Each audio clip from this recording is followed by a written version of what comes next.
Puisi ini berjudul Negeri Para Bajingan. Negeri Para Bajingan. Inilah cerita tentang negeri para bajingan. Ya. Kebijakan dan proyek pembangunannya hanya untuk cari cuan. Pendidikan, kesehatan, bahkan hukum jadi barang dagangan. Vonis bisa dapat potongan. Status tersangka tergantung orderan. Subsidi tergantung pesanan. Pokoknya semua tergantung kepentingan. Jangan tanyakan soal keadilan. Inilah negeri para bajingan. Pejabatnya banyak yang korupsi. Sepertinya sudah tuman. Transaksi janggal ratusan triliun tinggal kenal. Inilah cerita tentang negeri para bajingan. Utang jadi andalan. Tanah air pun digadaikan. Inilah negeri Tanah air digadaikan. Yang modalnya hanyalah kebohongan. Dan senjatanya hanya menebar ketakutan dan perpecahan. Antar kelompok dibentur-benturkan. Dan jangan coba-coba untuk kritik atau meneriakkan kebenaran. Karena kau akan dianggap sebagai ancaman. Lah, Anda sendiri bebas kan untuk bikin puisi bajingan? Tak lama, kau juga akan jadi tahanan. Tahanan?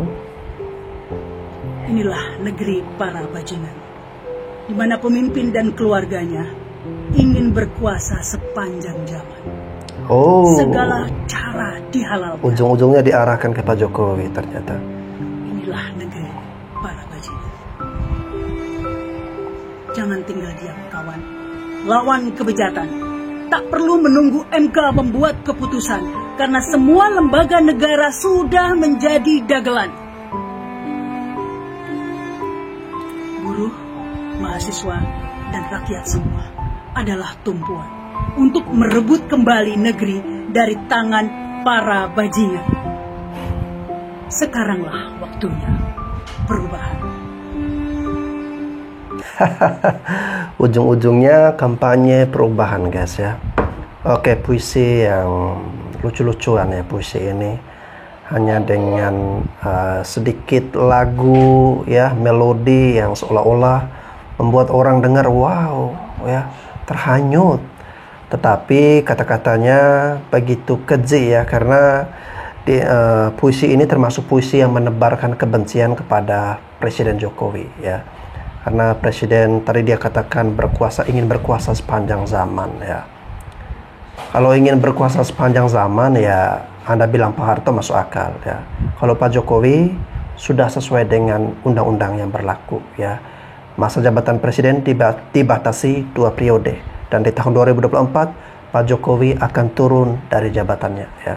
Jadi kalau Anda mengatakan ingin berkuasa sepanjang zaman, itu Anda sendiri yang bajingan, karena Anda menebarkan fitnah yang tidak ada buktinya, guys ya. Lalu yang berikutnya, Mbak ini kan sales promosi dari Pak Anies ya, yang sering mengkampanyekan Pak Anies dengan narasi-narasi menyudutkan pemerintah, menjelek-jelekan pemerintah. Nanti di ujung-ujungnya mengkampanyekan atau mempromosikan Pak Anies. Nanti Pak Anies yang akan membawa kebaikan, perubahan dan sebagainya. Jadi ya, kita udah gak heran lagi ya. Oke, seperti apa pendapat dari netizen tentang puisi Negeri Para Bajingan ini? Mari kita simak berikut ini. Puisi ini berjudul Negeri Para Bajingan. Puisi ini berjudul Para Pecundang.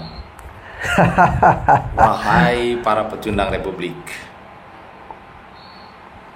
sampai kapan kalian terus mencela dan mencaci maki bangsamu sendiri? Sampai kapan kalian buta dan tuli untuk melihat kemajuan dan perkembangan bangsa ini? Wahai para pecundang Republik, bukalah mata hati kalian. Lihatlah bagaimana bangsa ini bisa bergerak maju, bisa bertumbuh dan berkembang. Jangan hanya karena ambisi politik kalian mencaci maki bangsamu sendiri. Sadarlah wahai.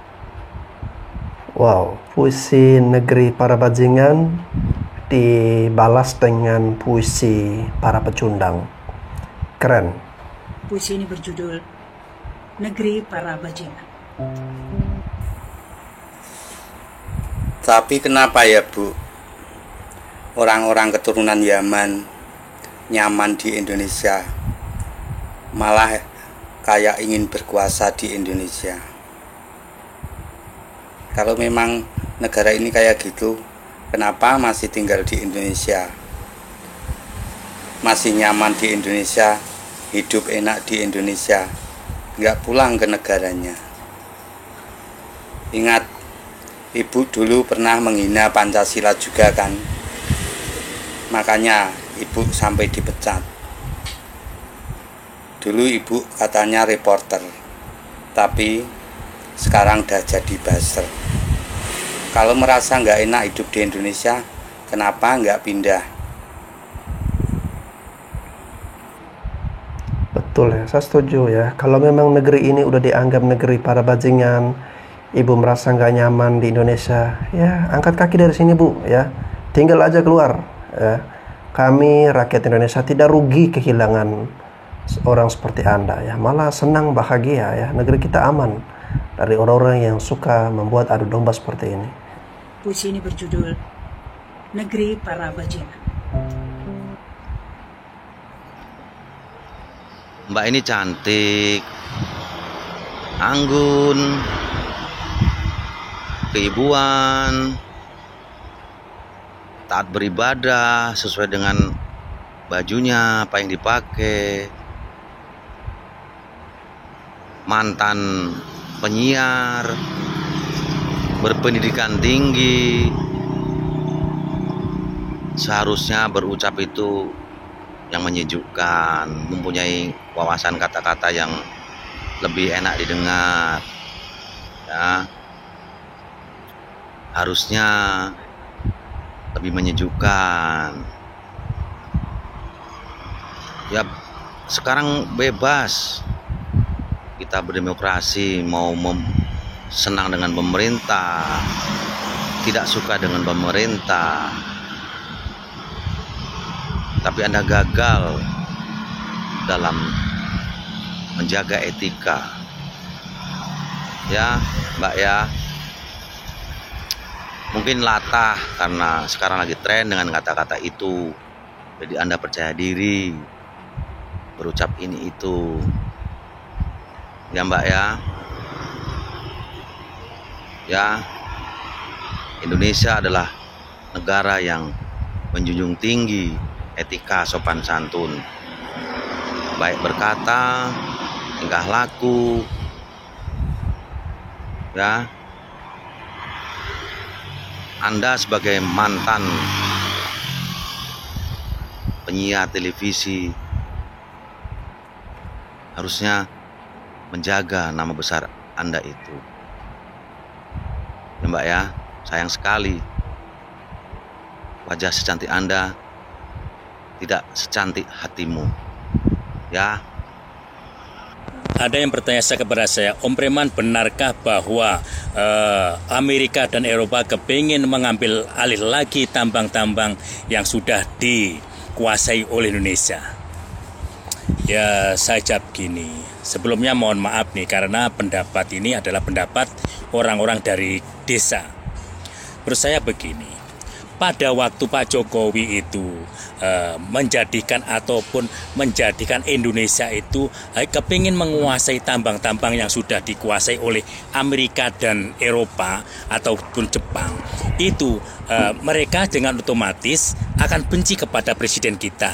Karena begini, mari kita ingat dahulu kala pada waktu Presiden Soekarno itu menolak mentah-mentah adanya Freeport, perusahaan Amerika yang mau menambang emas di Amerika atau di Irian Jaya, atau sekarang itu Papua Barat.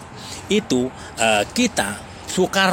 Bung Karno itu difitnah dengan cara mengambil ataupun menggunakan orang-orang Indonesia sendiri. Seperti anak-anak muda pada zaman itu berdemonstrasi dan menguar-nguarkan bahwa Soekarno adalah antek packing, Soekarno adalah anjing packing, Soekarno adalah tukang kawin, Soekarno harus diturunkan Soekarno harus milupkan, kalau sekarang itu dimajulkan. Itu komandan utama itu sesuai dengan pada waktu 1967 komandangan sekarang ini. Makanya untuk itu kita sebagai warga negara itu jangan sampai lupa jas merah. Jangan sekali-kali melupakan sejarah. Kita harus mengerti atau memberikan atau menjadikan pengalaman sebagai pembelajaran tentang bagaimana cara orang-orang Eropa dan Amerika itu akan menguasai tambang-tambang kita. Sehingga pada zaman itu Soekarno lengser dan dikuasai oleh Mbah Harto, sedangkan Mbah Harto itu apa-apa diperbolehkan, yaitu Amerika untuk menambang emas di Papua itu boleh dan diambil semua pasirnya dibawa ke Amerika dan dibawa ke Eropa, diolah di negara sana. Sedangkan izinnya penambangannya ada cuma emas, tapi semua pasir dibawa ke sana. Sedangkan saya dengar selama ini pasir daripada Papua itu mengandung uranium, tembaga, emas dan macam-macam di sana, sehingga kita Indonesia sangatlah dirugikan dengan bahwa mereka cuma sebagai pajak dari emas saja, dan itu kita tidak bisa istilahnya mengontrol berapa per hari itu berapa kilo emas yang dihasilkan atau berapa kuintal emas yang dihasilkan. Tapi kita juga diolok-olok aja. Karena apa? Karena saham Indonesia pada waktu itu cuma 70% aja atau 9% kadang-kadang. Itu memilukan pada hati kita. Semua pasir diangkut ke sana dan siapa yang diuntungkan. Untuk itu marilah kita menanggapi masalah-masalah demonstrasi yang sekarang ini harus kita singkapi dengan itu. Pada waktu demonstrasi itu menguar-nguarkan bahwa Pak Jokowi untuk harus turun atau dimajulkan ataupun milupkan menurut zaman Pak Karno dulu. Itu sesuatu menurut kita yaitu ante-ante yang dibikin oleh CIA ataupun agen-agen Amerika itu, CIA itu yang dibikin oleh CIA itu. Jadi kita sebagai orang yang mengerti, dan Bung Karno sendiri sudah berpesan bahwa kita itu jangan sekali-kali melupakan sejarah tentang bagaimana orang-orang Eropa, bagaimana tentang orang Barat untuk menjajah kita. Meskipun kita merdeka, tapi angan-angan kita merdeka, tapi kita tetap terjajah dengan adanya yaitu semua hasil tambang dibawa mentah-mentah ke negara mereka. Dengan presidenan Mbah Harto sampai Pak SBY itu selalu begitu. Berapa kita sudah dirugikan dengan itu. Dengan kemunculannya Pak Jokowi, berangsur-angsur semua tambang-tambang kita kuasai lagi, semua tambang-tambang kita rebut kembali. Untuk tambang-tambang Amerika yaitu seperti Newmont yang ada di Nusa Tenggara, Tarokan dan Freeport itu sudah kita ambil alih sehingga saham kita lebih banyak di situ. Untuk itu dengan terambil kembalilah Freeport itu Indonesia mempunyai hak untuk mendirikan smelter ataupun mengolah sendiri di dalam negeri, membangun industri sendiri yang untuk bisa mengolah emas, pasir emas menjadi emas ataupun yang pemisahan-pemisahan unsur yang lain seperti uranium sebagai bahan nuklir. Nah, itu kita harus tahu tentang itu. Memang ini kadang-kadang dirasakan ataupun kadang-kadang ini adalah seolah-olah itu sebagai celoteh aja, tapi kenyataan memang benar. Kita tuh kadang-kadang salah persepsi tentang itu, tapi kenyataannya memang kadang-kadang itu kita cuma berangan-angan aja.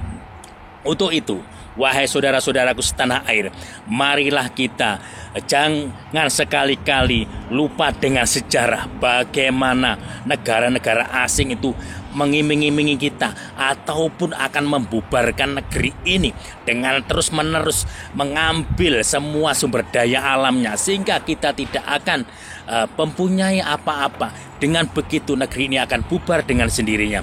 Untuk itu, kalau seandainya ada orang yang kepingin memajulkan presiden kita, Presiden Jokowi yang setelah bersusah payah kepingin menguasai Freeport, menguasai Tarokan, Mahakam, dan Newmont ataupun perusahaan-perusahaan asing yang ada di negara ini, dan mereka kepingin menurunkan presiden yang seperti ini, termasuk mereka adalah orang-orang atau ante-ante asing yang sudah dibiayai. Betul, mereka rela ya, menjual negara ini demi kepentingannya mending sendiri. dengar seperti ini Mereka daripada rela dengar puisi bajingan menjual tadi. masa depan anak bangsa negeri ini dengan perutnya sendiri.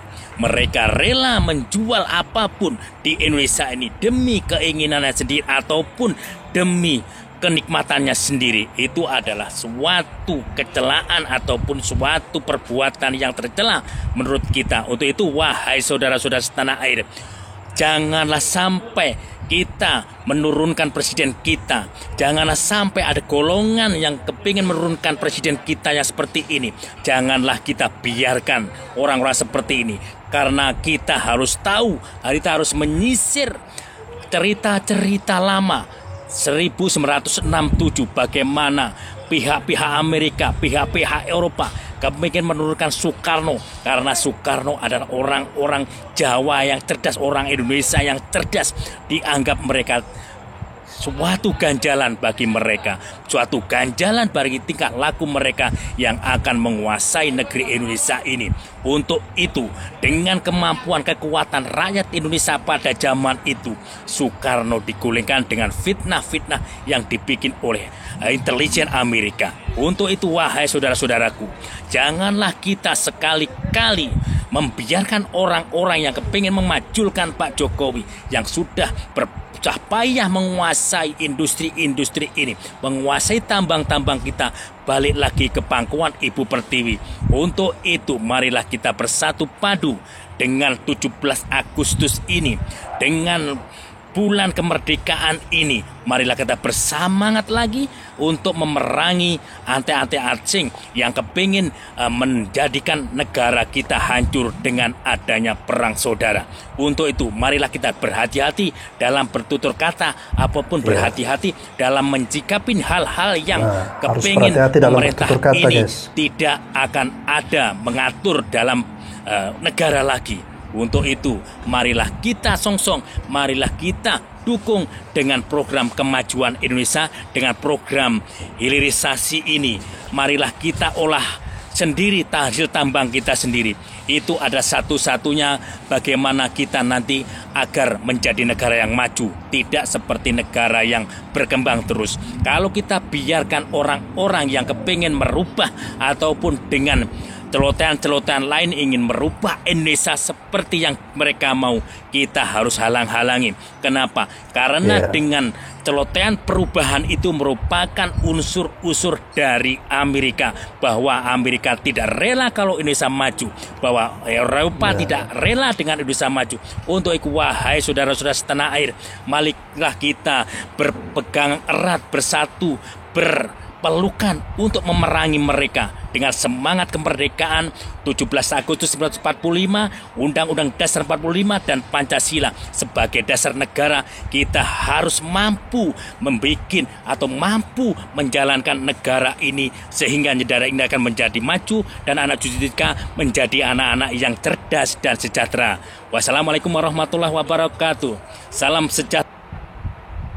Wow, luar biasa ya Om Preman yang sudah memberikan kata-kata yang sangat luar biasa ya. Saya mendingan dengar seperti ini walaupun durasinya 10 menit, tetapi saya semangat untuk mendengarkan daripada mendengarkan puisi Negeri Para Bajingan yang durasinya tadi 2 atau 3 menit, tetapi isi yang kita dengarkan itu tidak bermutu ya.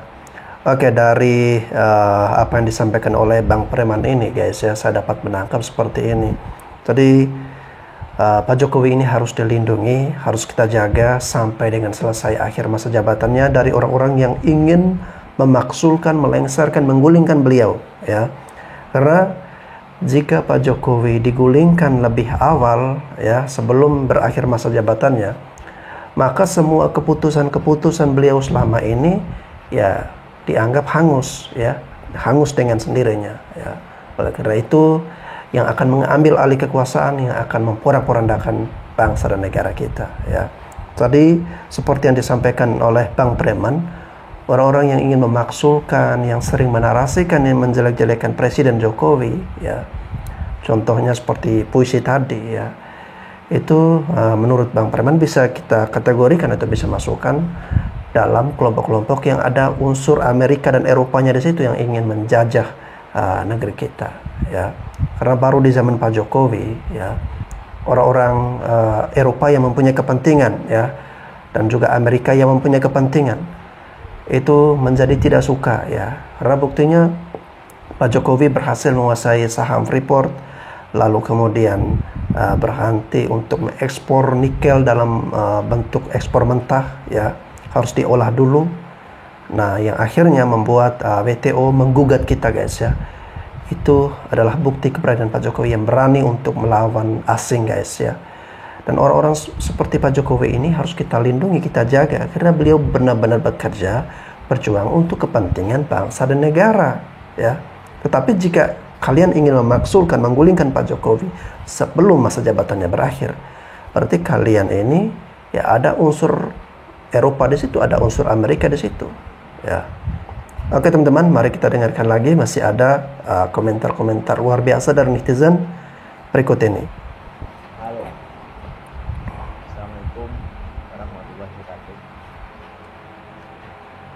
Kemarin tanggal 10 Agustus para buruh se-Indonesia turun ke jalan dan tumpah ruah di Jalan Merdeka Patung Kuda untuk mengutarakan pendapatnya agar undang-undang cipta kerja secepatnya dihapus.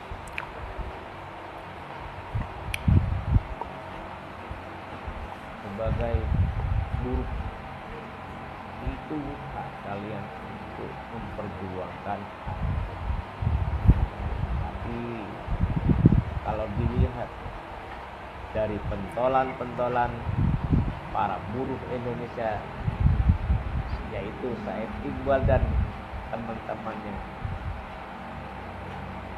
tidak sesuai dengan orasinya sendiri.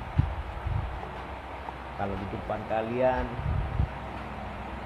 mereka-mereka itu betul-betul memperjuangkan hak-hak kalian, tapi sejatinya kalian ini hanya dimanfaatkan dan diperalat. Coba dibayangkan, kalian panas-panasan di jalan, minum dan makan seadanya, sedangkan Said Iqbal dan teman-temannya enak-enak menikmati masakan di restoran seperti ini. Inikah yang disebut Presiden Serikat Buruh Indonesia yang selalu teriak-teriak untuk memperjuangkan hak-hak kalian? Kalau bagi saya tidak heran Said Iqbal dan teman-temannya di depan kalian bak malaikat penolong, tetapi di belakang layar mereka main selfie-selfie sama Jokowi. Oke. Dan lagi pula, saya kemarin melihat ada sosok manusia yang selalu mencari kesalahannya Jokowi, yaitu Syar Ramli. Jadi kalian ini telah disusupi penunggang-penunggang gelap. Penunggang gelap. Kedepannya, meskipun kalian menuntut haknya kalian lebih cerdas dan selektif untuk mencari pemimpin yang betul-betul merasakan penderitaan kalian. Coba bayangkan aja, kalian panas-panasan di jalan raya, sedangkan Said Iqbal menikmati masakan restoran Setit yang hangat. Salam damai. Oke. Oke, informasi terbarunya sih saya sudah saksikan tadi di channel KBN Nusantara. Presiden Serikat Buruh ini sudah mengklarifikasi guys ya, bahwa yang dia makan steak atau makan makanan bakar-bakar daging itu, nah itu bukan pada saat bukan pada saat demonya ya, tetapi satu hari sebelumnya, sebelum mereka melakukan aksi demo. Oke, di sisi lain saya pribadi sangat bersyukur sekali guys ya. Saya sangat bersyukur demo buruh kemarin, ya memang aksi buruh itu setiap pergantian presiden kepemimpinan pasti ada ya, pasti ada demonstrasi dari masa buruh ini ya. Tapi yang saya syukuri adalah Presiden Jokowi masih tetap aman, stabil sampai dengan saat ini ya. Karena kemarin kita mendengarkan informasi isu-isu yang berkembang ingin melakukan people power dengan memanfaatkan demo buruh ini ya, sekaligus untuk melakukan revolusi ya, mau menggulingkan pemerintah yang sah. Akan tetapi sampai dengan saat ini puji Tuhan ya, syukur alhamdulillah Presiden Jokowi aman ya. Ya, yang bisa menjatuhkan Presiden Jokowi ya jika Tuhan yang berkehendak ya. Tapi kalau manusia yang berkehendak, Tuhan tidak berkehendak, mau perjuangan sampai sekeras apapun kalian tidak akan berhasil ya. Karena kita juga tahu, kita melihat Pak Jokowi bekerja memperjuangkan yang baik untuk bangsa dan negara kita ya. Oke teman-teman, terima kasih sudah menyaksikan video ini. Sampai jumpa lagi di konten-konten selanjutnya.